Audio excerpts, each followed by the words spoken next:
Gente, como tem gente inteligente nesse mundão de meu Deus, aqui na COP não foi diferente. O Fala Carlão conversou com os analistas, com o pessoal que sabe refletir o que está por trás dos bastidores aqui na COP.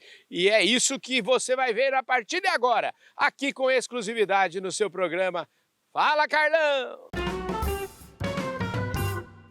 Escuta, agora me atualiza aí, a história do carbono. Você é o cara que me ensinou aí, eu acho que talvez a primeira entrevista que eu fiz sobre carbono foi você que fez o desenho para mim, e eu queria saber como é que anda esse mercado. Muitos produtores às vezes me perguntam, eu vou poder ganhar dinheiro com carbono, vou poder vender carbono, como é que funciona isso? E você parece estar metido aí em mais uma iniciativa nesse segmento. Para a gente concluir, eu queria que você falasse sobre isso. Perfeito, perfeito. Sim, existe oportunidade, muita oportunidade de fazer dinheiro com carbono, mas o que é importante aqui? Carbono é uma consequência. Uhum. Então, assim, carbono é a cereja do bolo. Não é o carbono sozinho. Carbono hoje em agricultura está valendo quanto? R$100. Então, assim, não é o carbono. Você vai fazer 1 tonelada por hectare, quer dizer, são R$100 a mais no hectare. Para muitas culturas não é isso que vai mudar. Agora, para fazer esse carbono, a gente tem que construir saúde do solo, a gente tem que construir matéria orgânica. Para poder implementar essas tecnologias, nós vamos buscar dinheiro. Se você fizer carbono, você vai poder pegar dinheiro mais barato. Essa é a beleza do carbono. Ele traz consigo uma série de grandes revoluções que antigamente era mais difícil conseguir alguém colocar recurso por causa disso. Hoje não. Hoje tem um monte de banco, aqui falando sobre isso, falando sobre financiamento verde, fundos de investimento trabalhando nessa mesma linha de comprar terra, recuperar a terra, fazer plantio. Uau, tudo isso daqui vai destravar de novo, como a gente comentou aqui, os 40 milhões de hectares, por exemplo. Gente, a Noruega tem 38 milhões de hectares e é um dos maiores países da Europa. Às vezes a gente não se dá conta disso. Pois é. Né? Então, se eu estava no painel com a Noruega outro dia, quando eu falei, o pessoal, para. Eu falei, não, gente, verdade, nós queremos recuperar 40 em pasto. Quantos países do mundo têm isso de área? De novo, nós vamos ter que fazer bem feito, mas é uma oportunidade de trazer mais recurso para o agro e, obviamente, boa parte dele vai ficar na mão do produtor, tem que ficar na mão do produtor e é isso que vai acontecer. Não vai ser tão rápido quanto te imaginava, um projeto de carbono leva pelo menos 2 anos, mas leva 2 anos. Começar hoje são 2 anos, começar daqui 2 anos são 4, né? Eu falo sempre o seguinte, eu já falei sobre isso, é igual plantar jabuticabeira, né? A melhor hora para plantar é agora, né? Porque se você tivesse plantado o ano passado, seria muito melhor, né? Exatamente isso. O melhor dia para começar a mudar o mundo foi ontem. É verdade. O segundo é hoje, gente. hoje. Vamos fazer. Escuta, eu queria só que você fechasse esse assunto. O que está acontecendo lá em Piracicaba? Nós estamos montando o que vai ser o maior centro de carbono tropical do mundo. Professor Ado Serri, com uma equipe incrível de pesquisadores, de professores lá da Exalc, com um grupo enorme de outros pesquisadores de várias universidades e centros de pesquisa no Brasil e no mundo. A gente conseguiu um recurso da FAPESP, do estado, né, do governador do estado de São Paulo, mais um recurso do setor privado para levantar um centro de carbono. Ele chama C-Carbon, Centro de Carbono, e a ideia é justamente trabalhar pesquisa, ensino e extensão na área de agricultura tropical. A gente fala muito, você fez muita entrevista já aqui, de métricas, de dados, como que a gente tropicaliza esses dados e coloca o Brasil de verdade nesse jogo global. Meu convidado é o embaixador Roberto Azevedo, que foi diretor da Organização Mundial do Comércio, foi vice-presidente da Pepsi e hoje lidera uma iniciativa de internacionalização do agronegócio, a Iniciativa Internacional para o Agronegócio Brasileiro. Roberto, obrigado pela sua gentileza de falar conosco e dedicar esse tempo tão precioso seu para o nosso programa. Não, é um prazer muito grande. Bom dia a todos, né? Pelo contrário, é uma honra estar aqui com você. Eu queria começar este tema um pouco diferente. Eu, às vezes falo um pouco mais das pessoas nesse programa, mas eu queria começar um pouco diferente. Há 3 meses atrás eu tive a oportunidade de gravar uma entrevista contigo lá em São Paulo, na Fiesp, ali no mês de agosto, e você chamou atenção na entrevista de que o Brasil será no futuro, ou poderá ser no futuro, a Arábia Saudita da energia renovável. Esse tema, eu conversei essa semana aqui com o presidente da Petrobras e também conversei com o ministro de Minas e Energia, e em ambos os casos eu citei essa sua colocação, dizendo até que no começo aqui da COP, o próprio presidente Lula tinha feito, tinha pego emprestado a sua declaração para também falar a mesma coisa. Eu queria começar a nossa conversa por aí. Como é que o Brasil será, ou, na sua visão, o que nós precisamos fazer para efetivamente passar isso, deixar de ser uma frase sua para ser uma realidade? Eu acho que o que é inegável, né, Carlão, é que o potencial está aí, né?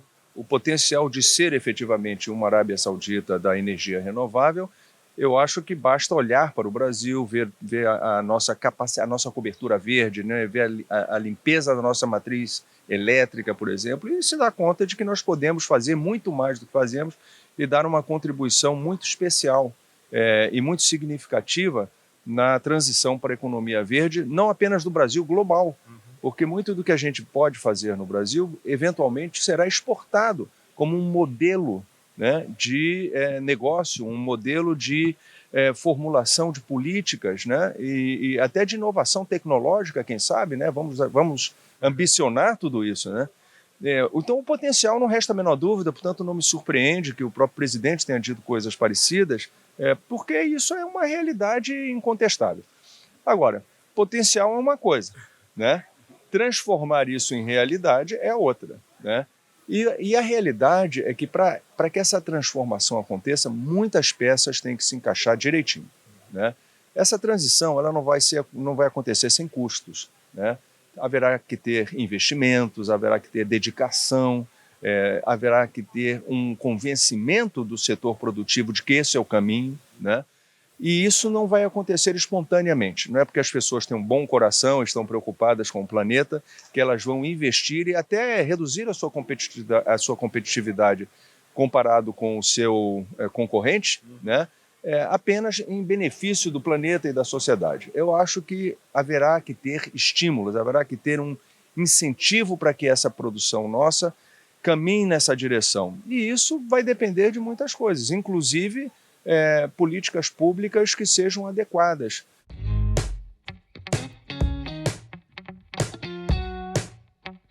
A Valesca Del Pietro Storani, esse é o nome completo dela, ela me achou aqui, ela me achou no LinkedIn, no Instagram, sei lá onde ela me achou, e eu decidi conversar com ela. Ela é especialista em cidades inteligentes. Olha que coisa mais legal, uma conversa top que nós vamos ter aqui. Obrigado, viu, Valesca? Eu que agradeço, Carlão, por aceitar conversar um pouquinho comigo. Imagina. A galera do Brasil falando, Valesca, você tem que encontrar o Carlão aí. Eu falei, mas então vamos encontrar o Carlão. Fala, Carlão. Você é boa de faro, viu? Você me encontrou rapidinho, né, Valesca? Você viu? A gente encontra muitos brasileiros aqui, viu, gente? Os brasileiros são referência aqui. Fala aí, Carlão. Show de bola. Ó, a Valesca, ela é eu não sei se você mas ela já foi secretária de Meio Ambiente lá em São Pedro, que nem tem esse cargo pomposo, porque é cidade pequena, Cidade né? pequena, eu fui coordenadora do meio ambiente lá, foi quando eu comecei minha jornada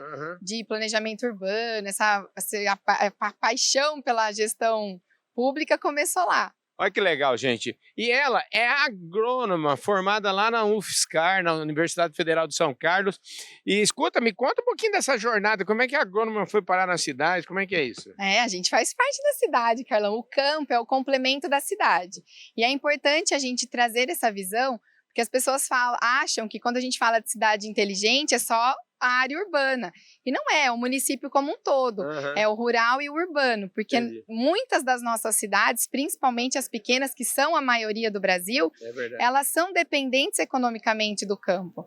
Então é importante a gente mostrar que o campo é o complemento da cidade e não dá para olhar para um lado só. E aí é o seguinte, o mais legal é que esse caboclo é requisitado aqui. Minha querida amiga Renata Marão estava aqui, ele já ia fazer entrevista com ela. Agora, ela gentilmente cedeu 2 minutos aqui da presença do Marcelo para falar que não fala Carlão. Então vamos ser jogo rápido, viu, Marcelo? Você tá bom, cara? Tudo bom, Carlão. Cansado, depois de 2 semanas com um trabalho realmente intenso. E nós viemos juntos, viu? O Marcelo foi daquele que perdeu aquele avião que não saiu lá de São Paulo. Nós tava juntos, né, Marcelo? Exatamente. Escuta, Vamos direto ao ponto. Você é um homem participando de negociação aí. O que avançou alguma coisa? Não avançamos nada.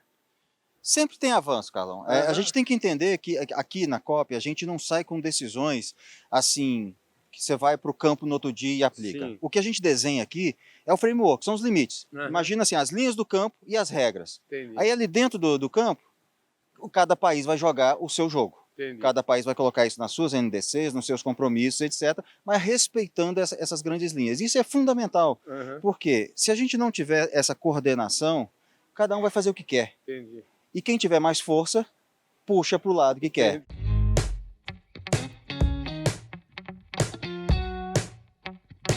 Quais são as suas impressões aqui? De qualquer forma, dá a impressão que o discurso está indo por um caminho não tão bom para a nossa agricultura brasileira. Eu queria que você começasse isso. Você que, inclusive, outro dia fez um vídeo antes da COP, trazendo uma importantíssima reflexão para a gente que é da agricultura, uma importantíssima preocupação.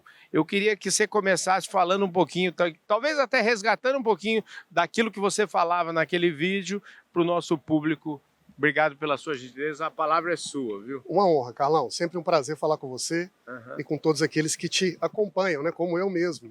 Obrigado. Mas, Carlão, o que está acontecendo nessa COP é um fenômeno muito particular, na minha impressão. Nós sabemos que o principal problema e a principal causa das mudanças do clima, historicamente, a ciência é muito clara em relação a isso, são as emissões provenientes do setor de energia. Certo. Em particular, utilizando como fonte o petróleo e o carvão.